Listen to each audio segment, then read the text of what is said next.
1 Korintus 4 ayat yang pertama. Demikianlah hendaknya orang memandang kami. Maaf, ini ayatnya salah. 1 Timotius 2 ayat 1 sampai ayat yang ke-7. Ini khotbah kemarin, saudara, saya salah tekan ini.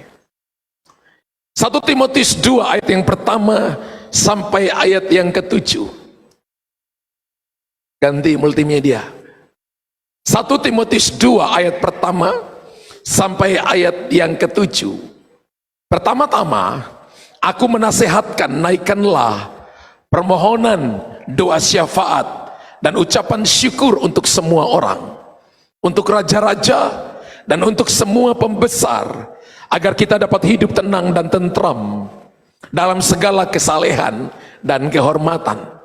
Itulah yang baik dan yang berkenan kepada Allah Juru Selamat kita, yang menghendaki supaya semua orang diselamatkan dan memperoleh pengetahuan akan kebenaran. Karena Allah itu Esa, dan Esa pula Dia yang menjadi pengantara antara Allah dan manusia, yaitu manusia Kristus Yesus, yang telah menyerahkan dirinya sebagai tebusan bagi semua manusia. Itu kesaksian pada waktu yang ditentukan. Untuk kesaksian itulah aku telah ditetapkan sebagai pemberita dan rasul. Yang kukatakan ini benar, aku tidak berdusta. Dan sebagai pengajar orang-orang bukan Yahudi dalam iman dan kebenaran. Kalau kita perhatikan dalam 1 Timotius pasal 2 ayat 1 sampai ayat yang ke-7, maka Alkitab mengajarkan kepada kita untuk kita bertanggung jawab sebagai warga negara. Apapun warga negara Anda. Ingat beberapa hal Bapak Ibu tidak bisa pilih. Anda tidak bisa memilih lahir dari kandungan siapa. Anda tidak bisa memilih lahir dari suku mana.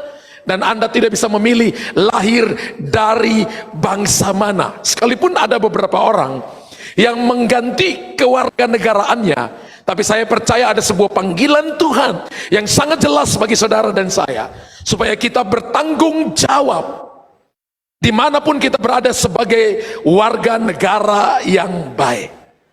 Amin. Anda mungkin sudah ganti kewarganegaraan Anda, tapi Anda sebagai warga negara yang baik, maka Anda harus bertanggung jawab. Dimanapun kita berada, saudara dan saya harus bertanggung jawab sebagai warga negara untuk memikirkan, untuk memenuhi sebuah misi yang jelas daripada negara di mana kita tinggal. Nah saudara, ada beberapa hal yang ingin saya bagikan kepada Anda di pagi hari ini. Bagaimana supaya kita menjadi warga negara yang baik, bagaimana kita bisa menjadi bertanggung jawab di mana negara yang kita tinggal, di mana negara yang kita tinggal ini, supaya kita bisa berkontribusi, mengambil sebuah tanggung jawab yang besar untuk Anda dan saya membawa influence, membawa sebuah pengaruh kerajaan dimanapun kita berada. Berapa banyak Anda yang berkata, I will, saya mau. Haleluya. Yang pertama adalah begini, sebagai warga negara kita harus peka dengan apa yang terjadi di dalam kita. Saudara, kalau belajar Alkitab, maka ada orang yang peka terhadap rajanya, orang yang peka terhadap presidennya, orang yang peka terhadap pemimpin-pemimpin monarki, atau pemimpin-pemimpin teokrasi, atau pemimpin-pemimpin yang berhubungan dengan demokrasi, presiden salah satunya. Dan kalau saudara perhatikan Mordekai, dia memperhatikan situasi yang terjadi ketika dia hidup saat itu. Dan Mordekai ada di sebuah negara yang namanya Media dan Persia. Haleluya. Rajanya Ahasiweros. Raja Ahasiweros ini tidak kenal Tuhan sama sekali. Tapi karena Israel ditawan di sana, mereka dibuang di sana, dan Mordekai ada di sana. Mau gak mau dia harus berperilaku seperti warga negara Media dan Persia, dan dia harus care terhadap situasi perkembangan yang sedang terjadi.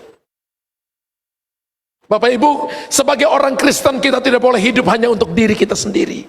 Sebagai orang percaya, Bapak Ibu tidak hanya memikirkan kepentingan diri sendiri, tapi kita harus memikirkan kepentingan tanggung jawab kita sebagai warga negara yang baik. Amin. Dan kalau kita lihat dalam Ester pasal yang kedua, ayat 19 sampai ayat 23. Ester pasal yang kedua, ayat 19 sampai ayat 23, dikatakan selama anak-anak darah dikumpulkan untuk kedua kalinya, Mordekai duduk di depan pintu gerbang istana raja. Dikatakan begini, adapun Ester tidak memberitahukan asal-usul dan kebangsaannya seperti diperintah kepadanya oleh Mordekai. Sebab Ester tetap berbuat menurut perkataan Mordekai, seperti pada waktu ia masih dalam asuhannya.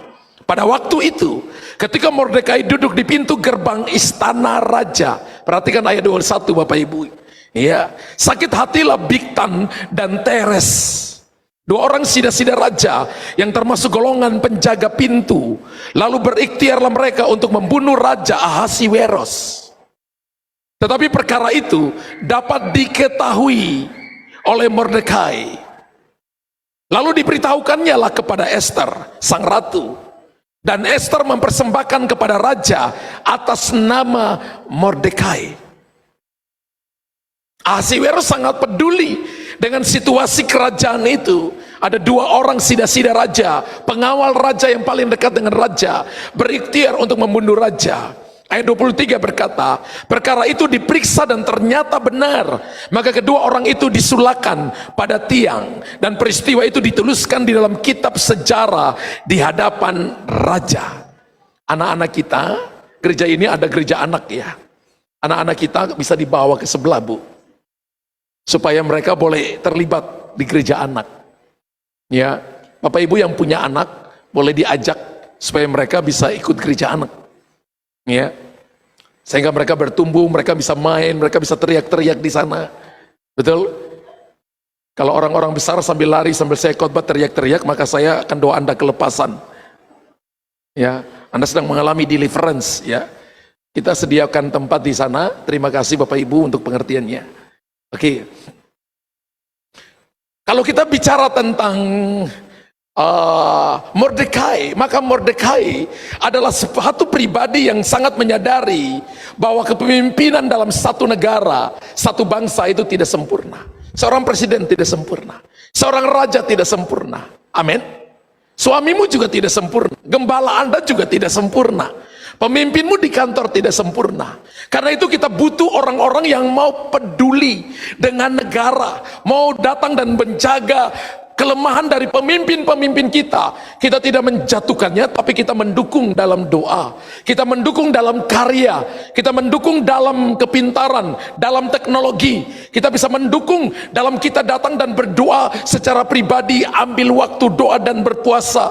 Itu adalah cara Anda bertanggung jawab kepada negara dan bangsa di mana kita tinggal. Amin. Saya percaya bahwa warga negara yang bertanggung jawab itu tidak menginginkan kejatuhan atau kehancuran bangsanya, tapi dia menginginkan supaya negara itu semakin maju di kemudian hari. Amin. Pemerintah pun bergumul dengan orang-orang yang berbeda pendapat dengan mereka. Setiap negara ada orang-orang yang menantang pemerintah, mereka adalah oposisi. Tapi ada oposisi yang hanya memprotes, tapi juga ada oposisi yang radikal. Di negara ini pun juga ada. Tidak semua orang setuju dengan pemerintahan yang ada, karena pemerintah tidak ada yang sempurna. Dan saudara perhatikan begini, Mordekai pun mendapati bahwa Bigtan dan Teres pun ingin membunuh raja. Dan apa yang dilakukan Mordekai? Mordekai tidak datang kepada Bigtan dan Teres, dan Mordekai tidak berkata begini, aku mau sekongkol dengan kamu, bunuh raja biar aku jadi wakil raja atau sebagainya. No. Alkitab katakan Mordekai melaporkan apa yang dia dengar di depan pintu gerbang itu kepada Ester anaknya, dan Ester mempersembahkan kepada raja, untuk kepada raja, mewakili Mordekai kepada raja. Bapak Ibu dengar baik-baik begini, Alkitab berkata begini, pemerintah adalah hamba Tuhan yang Tuhan tempatkan di muka bumi ini. Pemerintah menyandang pedang. Amin. Kalau Bapak Ibu naik motor, naik mobil, lampu merah dan Anda terus tancap gas, maka Anda bukan warga negara yang baik. Kalau Anda naik motor dan tidak pakai helm, sekalipun dalam kompleks, tapi semua orang yang naik motor harus pakai helm, Anda bukan warga negara yang bertanggung jawab. Atau Anda naik helm dan Anda tidak punya SIM, Anda bukan warga negara yang bertanggung jawab. Jangan lihat kiri kanan, lihat ke sini. Kan kita sedang bicara hari ini tentang tanggung jawab orang Kristen sebagai warga negara. Apa mau perlu rubah khotbahnya? Tidak kan? Tapi ketika Bapak Ibu dan saya taat, maka kita mengambil bagian seperti Mordekai di musimnya. Dan kita ada di musim ini. Musim ini namanya New Era. Haleluya. Ini musim di mana Bapak Ibu lihat perubahan sedang terjadi. Saya khotbah di sini tapi seluruh dunia bisa nonton. Ada teman-teman yang di Zoom, yang di YouTube, yang di Facebook bisa melihat apa yang sedang terjadi di seluruh dunia. Bisa melihat saya sedang khotbah hari ini. Kalau kita belajar biologi itu ada namanya karnivora. Karnivora itu pemakan daging, saudara. Ya. Zaman sekarang ini namanya mediavora. Tiap hari Anda utak-atik handphone, ada kalanya nggak lihat pengkhotbah, utak-atik handphonenya terus nggak tahu itu Anda lihat apa, karena Anda mediavora. Ini zaman mediavora, saudara. Ya. Tapi kalau Anda perhatikan baik-baik, bahwa sebagai warga negara kita harus peka dengan apa yang terjadi di dalam kita. Apa yang terjadi di dalam negara kita. Tiap hari kita bisa melihat berita-berita yang sedang dimunculkan di media cetak, di media elektronik, itu bisa mengambil tanggung jawab saudara. Anda bisa terlibat di sana. Tuhan, tolong kota ini, tolong daerah ini, tolong kebakaran yang terjadi di Jakarta Utara. Ada begitu banyak orang yang meninggal. Tadi malam 18 orang yang meninggal. Ada kurang lebih 700 sampai 1000 orang yang sedang mengungsi. Tuhan tolong mereka, jaga mereka, lindungi mereka. Mungkin bukan sanakmu, mungkin bukan keluargamu, mungkin bukan temanmu, mungkin bukan teman saudara dan saya share satu dengan yang lain. Tapi kita ada di bangsa ini dan bertanggung jawab kepada bangsa ini. Saya mulai tangan yang terangkat. Berapa banyak Anda yang sempat berdoa kepada orang-orang yang tadi malam 2 hari yang lalu mengalami keadaan sulit? Atau Anda katakan, wah kasihan banget ya, kenapa tinggal dekat dengan tempat penampungan minyak yang berbahaya? Ada yang berkata gitu? Atau Anda berkata, Tuhan tolong mereka? Yang kedua, sebagai warga negara, kita harus mendisiplinkan diri kita. Kenapa kita harus mendisiplinkan diri kita? Dengan harapan supaya kita bisa berdoa bagi para pemimpin negara. Dalam 1 Timotius pasal 2 ayat 1 sampai ayat yang kedua. Pertama-tama, aku menasihatkan. Rasul Paulus menasihatkan kepada Timotius supaya dia jadi warga negara yang baik.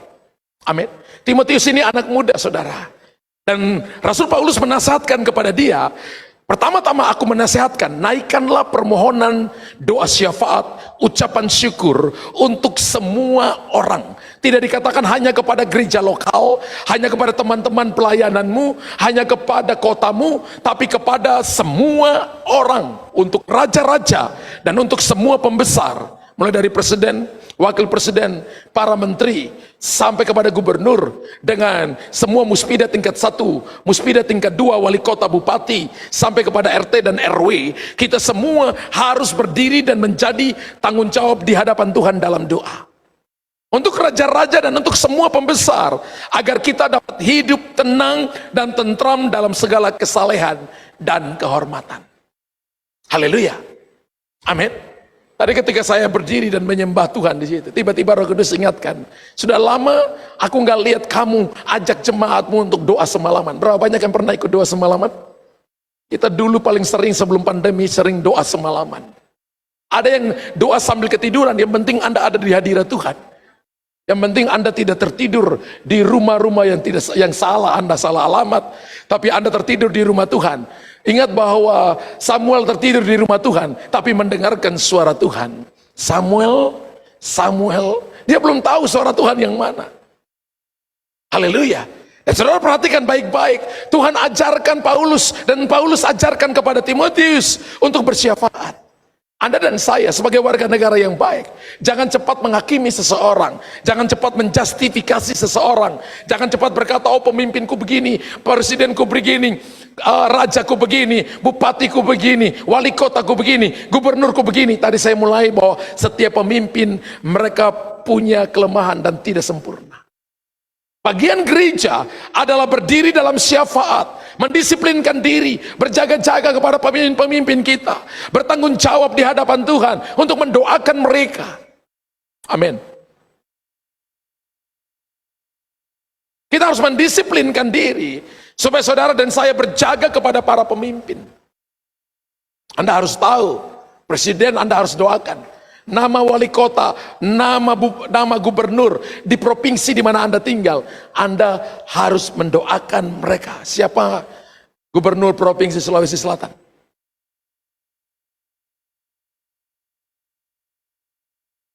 Kita hirup udara di sini gratis, minum air. Sulawesi Selatan. Ini kan KTP-nya semua kan Makassar.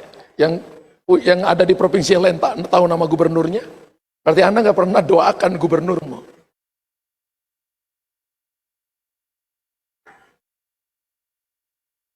Ada yang tahu namanya?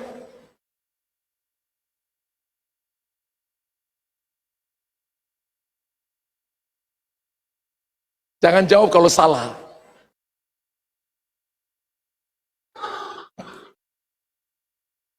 Sebagai warga negara kita harus mendisiplinkan diri kita. Kita ada di provinsi Sulawesi Selatan, tapi kita nggak tahu nama gubernurnya. Kita ada di kota Makassar, tapi belum semua tahu nama wali kota Makassar. Belum tentu semua tahu. Yang tahu nama wali kota Makassar, angkat tangan. Gak usah angkat tangan, saya nggak bilang Bapak Ibu jawab. Nanti yang nggak tahu juga ikut tahu.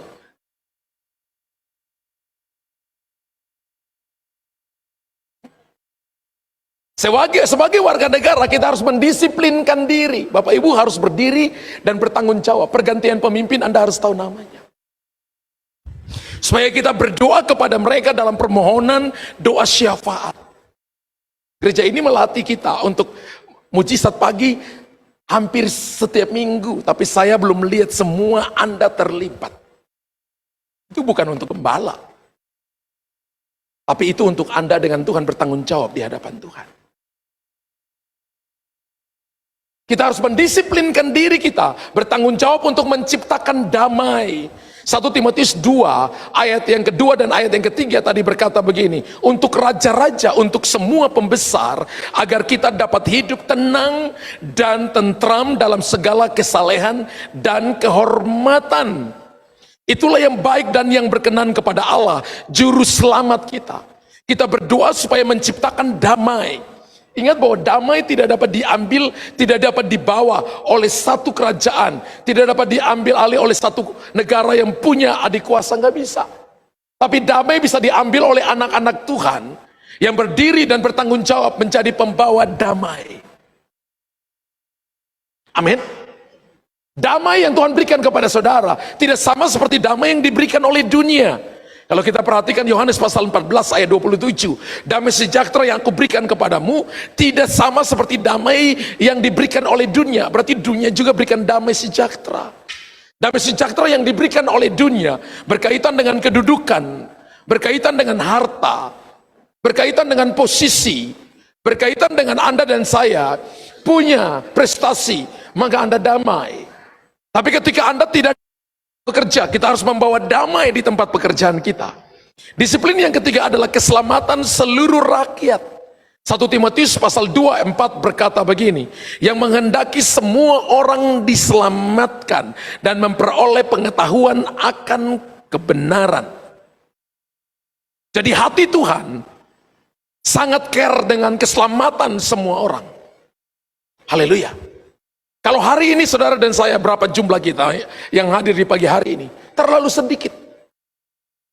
Jumlah penduduk di Makassar gitu ada jutaan orang. Ada begitu banyak orang yang tersesat, yang belum kenal Yesus sebagai Tuhan dan Juru Selamat. Ada yang di Surabaya, Anda berapa jumlah jemaatmu? Terlalu sedikit. Lihat provinsi kita, begitu banyak jiwa-jiwa. Dan Tuhan menghendaki supaya mereka diselamatkan. Lihat Jakarta, begitu banyak penduduknya. Berapa banyak orang yang diselamatkan. Lihat daerah-daerah yang lain. Lihat dari utara, timur, barat, dan selatan dari Indonesia. Dari Sabang sampai Merauke, dari Pulau Rote sampai di Pulau.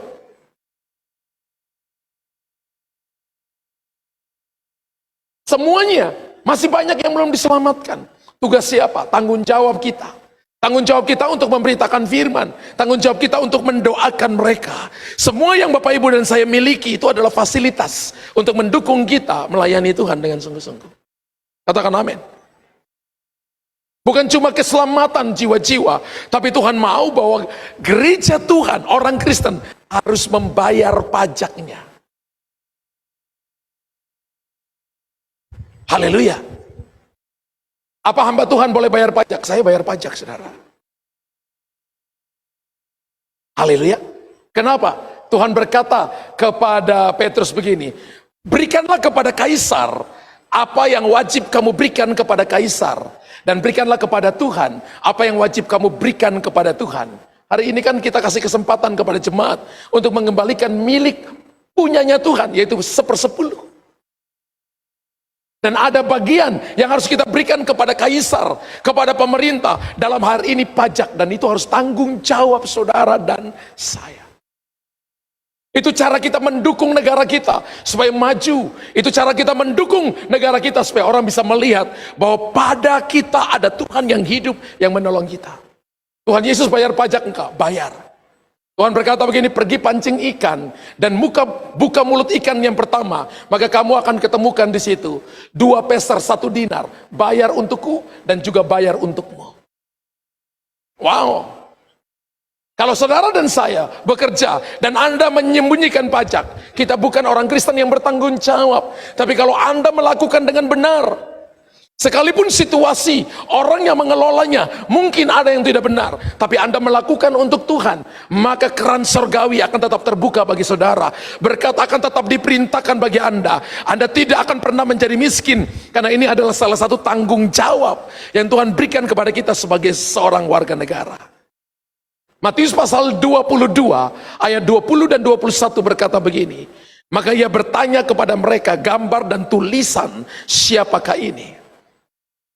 Jawab mereka, gambar dan tulisan Kaisar. Lalu kata Yesus kepada mereka, berikanlah kepada Kaisar apa yang wajib kamu berikan kepada Kaisar, dan kepada Allah apa yang wajib kamu berikan kepada Allah. Ada pemberian wajib salah satunya adalah persepuluhan, karena itu milik Tuhan. Ada pemberian wajib kepada negara, yaitu pajak. Saudara dan saya yang harus mengembangkan negara itu sebagai bentuk tanggung jawab. Yesus pada masa itu hidup di bawah daripada penjajahan Romawi, tapi Yesus memberikan pajak. Satu waktu ada orang berkata kepada saya, pastor kan pendeta, untuk apa pastor kasih pajak? Saya katakan saya warga negara. Matius pasal 22 ayat 20-21 berkata, Yesus juga kasih pajak, dan Yesus ajarkan murid-muridnya untuk berikan pajak, mengembalikan pajaknya. Sebagai anak-anak Tuhan, itu tanggung jawab yang harus kita kerjakan. Saya nggak lihat Anda katakan amin, dan saya nggak lihat Anda tulisan di kolom komentar amin unlimited, amin 5.000 triliun kali. Kita harus bertanggung jawab dengan ini dan harus mendisiplinkan diri. Sebagai gembala, saya orang yang nomor 1 jadi contoh mengembalikan perpuluhan. Di tengah-tengah masa pandemi, itu sulit saudara. Saya nggak pernah ngomong dengan saudara, tapi saya selalu memberi, bahkan saya memberi lebih. Sebagai bukti bahwa saya cinta kepada Tuhan. Haleluya. Saya nggak tahu bahwa ada orang yang awalnya diberkati dengan luar biasa, tapi 5-6 tahun kemudian dia mengalami kebangkrutan. Dan selalu ketika saya berhadapan dengan mereka, Tuhan berkata, dia mengambil bagianku dan tidak mengembalikannya, sehingga tidak ada yang namanya God protection dalam usahanya. Salah satu prinsip dari Anda mengembalikan milik Tuhan adalah supaya ada proteksi Tuhan, perlindungan Tuhan dalam semua bisnis keluargamu dan kesehatanmu. Kalau Anda sering-sering sakit, Anda sering mengalami yang namanya bocor dalam keuangan, perhatikan perpuluhanmu. Mungkin ada yang salah. Karena itu bukan milik kita. Itu milik Tuhan. Ini tanggung jawab kita sebagai orang Kristen. Saya percaya kalau untuk Tuhan aja kita bohongin, apalagi untuk orang lain dalam bentuk pajak, mungkin aja kita bohongin mereka. Di sini nggak ada. Kenapa Anda lihat saya dengan wajah seperti itu? Kalau kita mau jadi raja wali yang dewasa, yang terbang cepat, maka kita harus mendisiplinkan diri. Bukan cuma untuk berdoa, bukan cuma untuk menciptakan damai, bukan cuma untuk keselamatan orang-orang yang belum bertobat, bukan cuma membayar pajak, tapi menghormati mereka yang memegang kekuasaan. Orang Kristen tidak diajarkan untuk mengata-ngatai pemimpinnya. Orang Kristen tidak diajarkan untuk demo, tidak. Kita diajarkan untuk berdoa kepada pemimpin. Haleluya. Menghormati mereka yang memegang kekuasaan. Roma pasal 13 ayat 6 dan 7 berkata, itulah juga sebabnya maka kamu membayar pajak. Karena mereka yang mengurus hal itu adalah pelayan-pelayan Allah. Ingat orang-orang yang di kantor pajak, kantor bea dan cukai, Alkitab katakan mereka adalah hamba-hamba Allah. Kalau mereka salah mempergunakan pajak yang diberikan oleh rakyat kepada mereka, mereka langsung berhubungan dengan Tuhan. Karena Alkitab mengatakan dalam Roma 13 ayat 6 dan 7, mereka pelayan-pelayan Allah, mereka hamba-hamba Allah. Bayarlah kepada orang-orang yang harus kamu bayar, pajak kepada orang berhak menerima pajak, cukai kepada orang yang berhak menerima cukai, rasa takut kepada orang yang menerima rasa takut, dan hormat kepada orang yang berhak menerima hormat. Bapak Ibu, saya pikir bahwa Alkitab kita adalah Alkitab yang mengajarkan etika kerajaan yang harus diikuti oleh semua warga negara di mana kita tinggal di negara itu. Alkitab mengajarkan kita untuk tidak melawan pemerintah. Berikan hormat kepada orang-orang yang berhak menerima hormat. Rasa takut kepada orang-orang yang berhak menerima rasa takut. Berikan pajak kepada orang pajak. Berikan cukai kepada orang yang mengurus cukai. Ini tanggung jawab. Kalau kita nggak seperti ini, banyak kali doa kita tidak dijawab. Karena kita melakukan sesuatu yang tidak sesuai dengan firman Tuhan. Mendisiplinkan diri kita dalam hal ini akan membuka open the heaven. Langit yang terbuka, sorga yang terbuka. Open the mind, open the heart, dan open the way. Langit yang terbuka, pikiran yang terbuka, hati yang terbuka, dan jalan yang terbuka. Tuhan siapkan kepada saudara dan saya.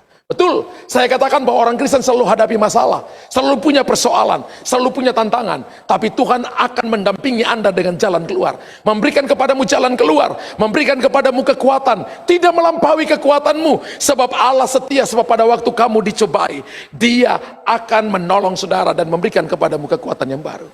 1 Korintus pasal 10 ayat 13 mengatakan bahwa semua persoalan, masalah yang kita hadapi, masalah biasa, persoalan biasa. Amin. Amin. Kalau hal yang pertama tadi kita belajar, sebagai warga negara kita harus peka dengan apa yang terjadi di sekeliling kita, di dalam kita dan sekeliling kita. Dan kedua, sebagai warga negara kita harus mendisiplinkan diri kita. Dan yang ketiga, hal yang ketiga adalah sebagai warga negara kita harus menghargai Tuhan di atas semua pembesar. Alkitab katakan berikan hormat kepada orang yang berhak menerima hormat. Rasa takut kepada orang yang berhak menerima rasa takut. Pajak kepada orang yang berhak menerima pajak. Cukai kepada orang yang berhak menerima cukai. Tapi poin yang ketiga yang saya ingin bahas kepada saudara, menghargai, kita harus menghargai Tuhan di atas semua pembesar. Ini penting, saudara. Ini penting. Setiap orang percaya harus tunduk pada semua hukum dan peraturan sejauh tidak bertentangan dengan kehendak Tuhan atau firman Tuhan. Karena hubungan dengan Tuhan adalah hubungan pribadi dengan Tuhan. Amin. Anda di rumah pun Anda bisa berdoa. Tempat ini adalah tempat untuk kita ngomong dengan Tuhan. Haleluya. Kalau sampai misalnya dilarang, gak boleh beritakan Injil, itu melanggar firman Tuhan. Dan Alkitab berkata begini, ketika gereja muncul, ketika kematian Yesus, tahun 30, sampai tahun 100, maka murid-murid memberitakan Injil. Kalau Bapak Ibu baca dalam Kisah Rasul mencatatnya, Kisah Rasul 1 sampai Kisah Rasul pasal 7, jumlah mereka kurang lebih 230.000 orang hanya ada di dalam Yerusalem. Banyak, saudara. Mereka tidak mau pergi tersebar kemana-mana. Dan kemudian mereka ditangkap karena mereka masih ada dalam penjajahan Roma. Mereka ditangkap, dikasih makan singa. Ketika mereka dikasih makan singa, mereka nyanyi, saudara. Kami memuji kebesaran-Mu. Singa makan sampai singa gak kuat makan, saking kekenyangan. Lidah singa keluar, orangnya ada di depan. Mereka makan sampai singa lapar, mereka dimakan lagi. Mereka kemudian disalibkan, dibakar hidup-hidup, menjadi penerang di raja-raja pada masa itu. Tapi mereka tidak pernah takut untuk memberitakan Injil. Raja melarang, kerajaan-kerajaan roboh, kerajaan-kerajaan hilang. Tapi hari ini kekristenan masih tetap ada. Itu bukti bahwa kehendak Allah lebih tinggi daripada kehendak manusia. Amin. Saudara perhatikan baik-baik. Ada orang yang mau jadi martir pun Tuhan gak izinkan karena dia tidak dipilih jadi martir. Haleluya. Perhatikan Yohanes. Yohanes itu digoreng dalam minyak panas. Tapi gak gosong-gosong, gak jadi Yohanes fried chicken. Kemudian akhirnya kekaisaran Romawi itu stres. Lalu membuat dia membuangnya kemana? Ke Patmos. Di sana dia ngapain? Kerja batu bara. Ketika dia kerja, disiksa, disuruh kerja, dia dapat pewahyuan yang kita kenal dengan yang namanya kitab Wahyu. Dia meninggal kurang lebih umur hampir 100 tahun. Dan menulis sebuah kitab yang akan datang, yang hari ini sedang ditunggu-tunggu. Anda jarang dengar orang khotbah tentang kitab Wahyu.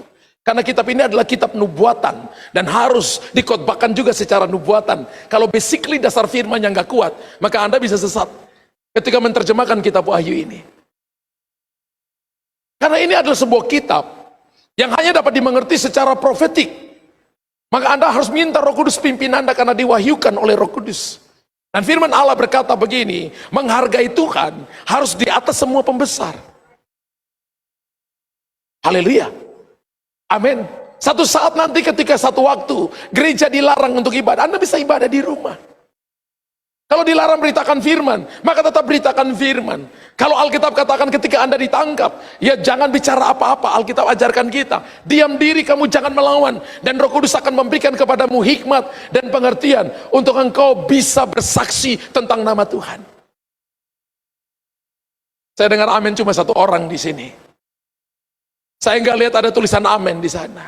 Bapak Ibu harus siap untuk masuk dalam masa-masa kesukaran, karena itu tanggung jawab kita. Bapak Ibu kalau perhatikan kerajaan-kerajaan yang ada, maka ada orang-orang yang penuh dengan tanggung jawab yang melakukan ini.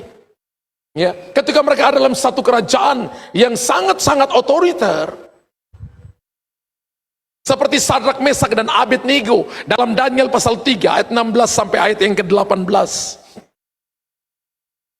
Daniel pasal 3 ayat 16 sampai ayat yang ke-18. Lalu Sadrak, Mesak, dan Abednego menjawab Raja Nebukadnezar, tidak ada gunanya kami memberi jawab kepada Tuanku dalam hal ini. Jika Allah kami yang kami puja sanggup melepaskan kami, maka ia akan melepaskan kami dari perapian yang menyala-nyala itu, dan dari dalam tanganmu ya Raja. Wow. Raja menyuruh mereka menyembah berhala, menyembah patung yang didirikan oleh Raja. Tapi Sadrak, Mesak, Abednego menolaknya. Mereka berkata begini, sekalipun Allah yang kami sembah tidak menolong kami, kami tidak akan menyembah patung itu. Tetapi seandainya tidak, hendaklah Tuanku mengetahuinya ya Raja, bahwa kami tidak akan memuja dewaku, dewa Tuanku, dan tidak akan menyembah patung emas yang Tuanku dirikan ini. Bapak Ibu, ketika Sadrak, Mesak, Abednego berkata kepada Nebukadnezar, Raja ini yang punya kekuasaannya, Raja yang hari itu adalah superpower, di bawah dia ada 127 negara bagian. Pada masa itu adalah negara superpower. Babel, sekarang Irak, saudara. Mukanya merah, dia marah. Padahal mereka bertiga ini adalah gubernur di daerah Babel. Mereka adalah teman-temannya Daniel. Dan Raja perintahkan ini, nyalakan api 7 kali lebih panas dari yang biasa. Saudara bisa bayangkan itu 7 kali lebih panas yang biasa saja orang udah mati. Apalagi 7 kali lebih panas.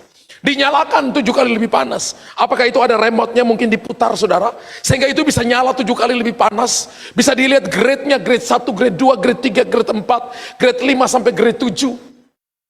Dan Alkitab berkata begini, para algojo yang paling kuat dari pengawal-pengawal raja mengangkat mereka untuk melepaskan ke dalam api. Dan algojonya mati, 3 orang ini jatuh ke dalam api. Firman Allah berkata begini, beberapa menit kemudian Raja Nebukadnezar kaget karena dia lihat bahwa mereka di dalam api sedang berjalan-jalan, bukan 3 tapi keempat. Dan orang yang keempat mukanya seperti anak dewa. Itu adalah Yesus Kristus Tuhan. Itu adalah Immanuel, saudara dan saya, yang akan menolong kita. Ketika Anda dan saya tetap tunduk kepada penguasa alam semesta namanya Kurios. Bahasa Yunani kurios itu adalah penguasa tunggal, penguasa satu-satunya. Wow, orang Israel itu nggak berani panggil nama YHWH, saudara. Yahweh, mereka nggak berani. Kalau di tembok ratapan itu kalau kita datang, mereka cuma begini, tapi nggak berani panggil nama YHWH. Mereka ganti nama YHWH dengan Adonai. Makanya nama Tuhan, nama YHWH dalam perjanjian lama kita ditulis huruf besar semua. Perjanjian baru ditulisnya huruf kecil. T-nya besar baru semuanya huruf kecil. Perjanjian baru juga nggak berani panggil YHWH. Mereka panggil Elohim. Dan Bapak Ibu perhatikan baik-baik. Alkitab berkata bahwa dia nama di atas segala nama menurut Filipi pasal kedua. Nama di atas segala nama, raja di atas segala raja, yang olehnya setiap lutut bertelut dan setiap lidah mengaku bahwa Yesus adalah Tuhan dan Raja. Bapak Ibu, ketika kita menjadi hamba-hambanya, dan Alkitab berkata begini, Alkitab berkata, Sadrak, Mesak, Abednego, bau kebakaran, bau rambut terbakar pun gak ada. Topinya tidak terbakar, jubah jasnya tidak terbakar. Hari itu ketika mereka dipanggil keluar dari dapur api, Raja Nebukadnezar sujud menyembah kepada mereka. Dan Raja Nebukadnezar berkata begini, Allahmu yang kamu sembah adalah Allah yang lebih besar. Engkau mau melanggar perintahku untuk mengikuti perintah Allahmu, dan Allahmu adalah Allah yang hebat. Raja langsung menulis undang-undang baru. Di seluruh kerajaanku, orang harus menyembah Allahnya Sadrak, Mesak, dan Abednego. Barang siapa tidak mau menyembah, maka rumahnya dirobohkan dan dia akan digantung pada tiang sula. Bapak Ibu ingat baik-baik. Ketika Anda selalu meninggikan Tuhan dalam hidupmu, maka itu tanggung jawab kita sebagai warga negara. Hormat orang yang harus dihormati. Rasa takut kepada orang yang berhak menerima rasa takut. Pajak kepada orang yang berhak menerima pajak. Cukai kepada orang yang berhak menerima cukai. Tapi ingat baik-baik, menghargai Tuhan harus di atas semua pembesar. Amin. Orang tanya kepada saya, Pastor Luther setuju enggak? Kalau misalnya ada jemaat yang terlibat politik, saya katakan saya setuju 500 triliun kali. Dia tanya kenapa? Karena Alkitab ajarkan kita untuk berpolitik. Yesus itu berpolitik, tapi bukan politik praktis, politik etika. Daniel itu berpolitik, tapi politik etika. Sadrak, Mesak, Abednego politik etika. Amin. Yusuf itu orang politik etika. Dia tetap menjunjung tinggi nilai-nilai Tuhan lebih daripada yang lainnya. Dia selalu melakukan kehendak Allah lebih dari perintah yang lain. Kalau itu betul-betul untuk membuat dia berdosa, membuat dia menyimpang dari firman, dia nggak lakukan. Harusnya politik orang Kristen adalah politik etika, kejujuran, integrity, ability, tanggung jawab, kecakapannya. Orang harus lihat pada dia. Sehingga Anda di mana-mana orang akan cari saudara. Daniel itu ada pada 4 pemerintahan raja. Ya, Raja Nebukadnezar, Belsasar, Darius, dan Kores. Semua rajanya boleh berganti dan mati. Daniel tetap menjadi orang kepercayaan. Siapa the kingmaker sesungguhnya? Daniel the kingmaker. Pergantian kerajaan tetap dicari dia karena penuh dengan hikmat, selalu tunduk kepada otoritas, yaitu yang namanya kurios. Dia tetap menyembah Allah. Ketika Anda menyembah Tuhan, mencari Tuhan dengan sungguh-sungguh pada masa muda, pada masa tua, Anda gak kehilangan apapun. Warisan ilahi itu, legacy, warisan rohani itu akan diinfuskan kepada keturunanmu. Saya lihat mama saya di rumah itu mewariskan warisan rohani. Umur 94 tahun, saudara. Wow, kalau sekarang ngomong dengan mama saya itu, istri saya tanya itu apa yang terjadi? Mama itu sedang ada di alam supranatural, karena masih hidup dalam daging, tapi ada kalanya juga baru sadar bahwa ada di dalam daging. Umurnya udah tua. Tapi anak-anaknya melayani Tuhan, cucu-cucunya melayani Tuhan. Cicitnya itu baru satu ketika datang kepada omanya, yang didoakan omanya, Abramo, kamu akan jadi pendeta. Bayangkan, entah nanti dia jadi bisnismen tapi dia pendeta. Sekarang bisnismen kepingin jadi pendeta. Tahun 90, orang kepingin jadi pendeta, dan orang katakan menjadi pendeta itu orang-orang yang avoker, yang tidak pintar, yang bodoh. Sekarang orang-orang pintar, orang hebat, orang-orang punya uang, kepingin jadi pendeta. Ibu Tabita, ini hamba Tuhan. Kok diam? Haleluya. Anda dan saya adalah hamba Tuhan. Daniel pasal 6 ayat 11 sampai 12. Daniel seorang yang sangat dipercayakan oleh raja, tapi setiap hari 3 kali sehari berdoa dan kiblatnya ke Yerusalem. Teman-temannya iri kepada dia, cari kesalahan dalam setiap tanggung jawab. Gak ada satu kesalahan pun yang dilakukan oleh Daniel.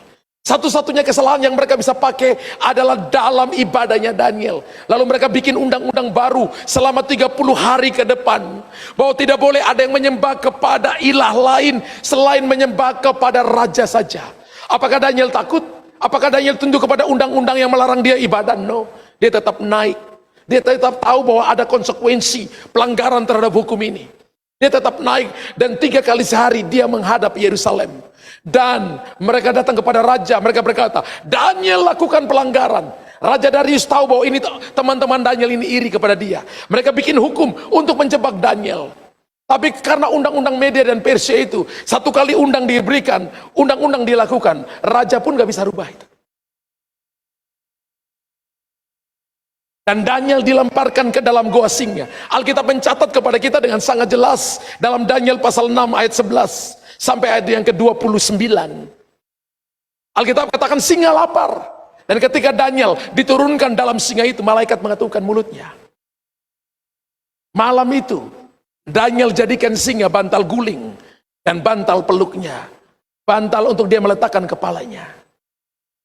Dia tetap berdoa. Orang berdoa itu akan membungkamkan mulut-mulut singa. Ketika Anda berdoa, malaikat Tuhan akan diperintahkan untuk menolong saudara. Firman Allah berkata, pagi-pagi raja itu lari, Raja Darius itu lari. Daniel sambil teriak-teriak, karena bagi Darius ini orang yang dapat dipercayai. Daniel, Daniel, aku tahu Allahmu hidup. Bayangkan, aku tahu Allahmu akan menolong engkau. Aku tahu bahwa engkau akan berdiri dan akan melihat kemuliaan Tuhan. Dan Daniel jawab, ya Tuanku Raja, aku tidak bersalah kepada engkau. Bayangkan, aku tidak bersalah kepada engkau. Diperintahkan narik Daniel keluar dari gua singa. Semua teman-teman yang iri hati dengan dia, hari itu dilemparkan. Dan Alkitab berkata, sebelum mereka sampai kepada dasar gua itu, singa-singa sudah melompat dan mencabik-cabik mereka. Lah, apa yang terjadi dengan Daniel? Bukankah singa yang lapar yang sama? Ada perlindungan Tuhan bagi orang yang tetap menghormati Tuhan. Ada satu gereja yang kalau saya baca ketika gembalanya khotbah, nggak boleh ada orang yang keluar-keluar. Jalan keluar-keluar masuk nggak boleh. Dia selalu kasih waktu 5 menit sebelum khotbah, keluar dulu kemana? Ke kamar mandi atau apa. Selama dia khotbah nggak boleh jalan. Ditanya kenapa? Belajar menghormati Tuhan. Haleluya. Kita harus belajar menghormati Tuhan. Karena kita nggak lihat Tuhan. Kita nggak lihat wajah Tuhan face to face. Hari ini kalau misalnya Tuhan hadir seperti mukanya Musa, mukanya saya penuh kemuliaan Allah, saudara pun juga akan takut. Ketika muka Musa penuh dengan kemuliaan Allah, 3 juta orang ketakutan, nggak mau lihat mukanya Musa. Karena dia bergaul dengan Allah selama 40 hari, nggak makan dan minum. Hari ini kalau Tuhan hadir face to face, Alkitab katakan yang lihat wajah Tuhan langsung mati. Kita harus belajar menghormati Tuhan di atas segala-galanya. Dan Alkitab berkata, Yohanes pasal pertama ayat yang pertama berkata begini, pada mulanya adalah firman. Firman itu bersama-sama dengan Allah, dan firman itu adalah Allah sendiri. Jadi ketika Anda mau dengar firman, maka Anda harus menghormati. Berikan hormat kepada yang berhak menerima hormat. Berikan takut kepada berhak yang menerima takut. Supaya Anda dapat yang namanya God's protection. Kalau Bapak Ibu perhatikan baik-baik Kisah Rasul 5 ayat 29. Tapi Petrus dan Rasul-Rasul itu menjawab, katanya, kita harus lebih taat kepada Allah daripada kepada manusia. Ini perkataan hebat. Siapa Petrus? Nelayan yang sederhana, tapi mengerti tentang jalur otoritas. Otoritas yang paling tertinggi adalah otoritas kerajaan Allah. Mazmur pasal yang kedua berkata begini, Allah kita di sorga, ia melakukan apa yang dikehendakinya. Kalau saya terjemahkan bebas berkata begini, suka-sukanya Tuhan mau bikin apa, mau mengangkat orang yang paling lemah menjadikan dia presiden, mau mengangkat orang yang tidak dipandang menjadi pemimpin, menjadi pengusaha yang sukses. Suka-sukanya Tuhan. Haleluya. Kita harus lebih taat kepada Allah daripada kepada manusia. Dan saya percaya umat Tuhan yang hadir di pagi hari ini by Zoom, by YouTube, by Facebook, bahkan yang ada secara onsite, kita mau lebih taat kepada Allah daripada kepada manusia. Kepada hal apa? Kalau itu melarang kita untuk melakukan kehendak Allah, melarang kita untuk misalnya menginjil, melarang kita untuk Anda dan saya memberitakan Injil, memberitakan doa, berdoalah. Kalau sampai Anda diperhadapkan seperti Sadrak, Mesak, Abednego dan Daniel, percayalah, kalau Anda tidak ditentukan untuk martir, keadaanmu akan baik-baik saja. Aminnya kalau nilai 1 sampai 10, nggak sampai nilai suara saudara, nggak sampai 5 suara saudara. Amin. Percaya bahwa Tuhan itu hebat dan ajaib dan luar biasa. Tepuk tangan bagi Tuhan. Puji Tuhan. Bapa di sorga, terima kasih untuk siang ini. Kami telah mendengarkan firman-Mu, supaya kami punya tanggung jawab sebagai orang percaya. Dan sebagai warga negara, kami harus belajar peka dengan apa yang terjadi di negara kami, di bangsa kami, di kota kami, di provinsi kami. Seperti Mordekai Tuhan. Dan sebagai warga negara, kita harus mendisiplinkan diri untuk berdiri dalam doa syafaat, permohonan, dan ucapan syukur. Untuk berdiri menyelamatkan jiwa-jiwa. Untuk berdiri, untuk kami membayar pajak, untuk kami memberi bagian yang harus kami beri, menghargai Tuhan juga, dan di atas semua pembesar. Dan biarlah nama Tuhan dipermuliakan. Bapa, terima kasih. Kami mengucap syukur dalam nama Yesus. Haleluya. Amin, amin. Mari